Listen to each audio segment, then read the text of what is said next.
Algeria's President Bouteflika is gone. What happens now? New York Times. On Tuesday night, the wheelchair-bound 82-year-old president was finally forced from power. Protesters remarkably succeeded in removing Bouteflika from office without a single life lost or shot fired by the security services. Really remarkable. An interim government named by Mr. Bouteflika on Sunday night is still in charge, however. It will be presided over by a Bouteflika ally, the elderly head of the country's Senate, Abdelkader Ben Salah, for 90 days while elections are organized. The interim government presided over by Mr. Bedoui and Mr. Ben Salah is nominally in charge, but it is certain that the army will keep a close watch on it. It is equally certain that its credibility with the street is limited, and it is an open question as to how long it lasts.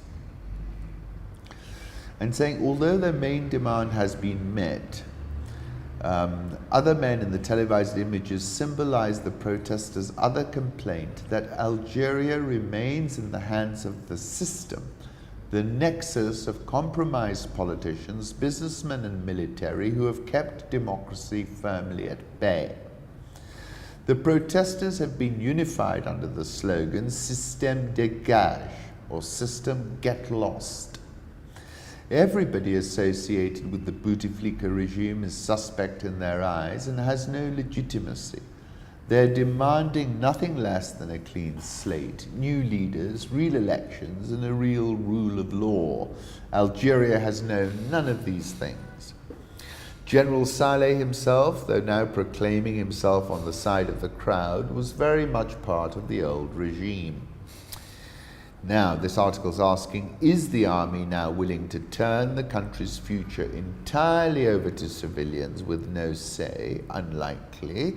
They're not going to stop Algerians from searching for a new Algeria, but they want to be present, an actor, because they have interests to protect.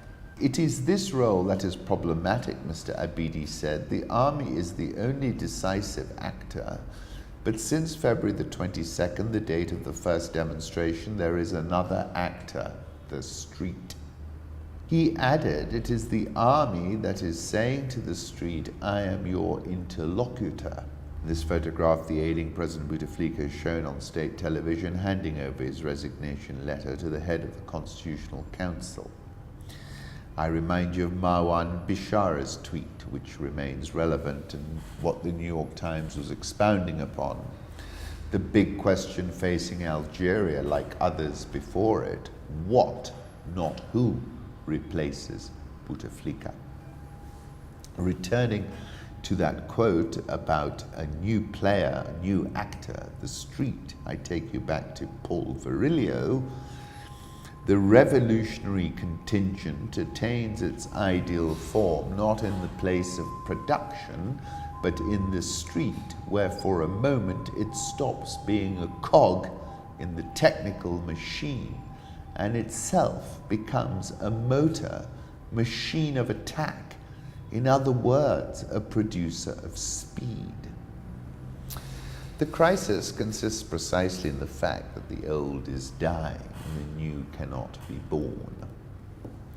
And then I was taking you back to January when I was quoting Kapuscinski, if the crowd disperses, goes home, does not reassemble, we say the revolution is over. And that essentially they did not go home, they kept on growing. And they've had their first victory. It's only a battle. It's not. They haven't won the war. And then I went back to 2011, where it all started in Tunisia. We're not afraid. We're not afraid. We are afraid only of God.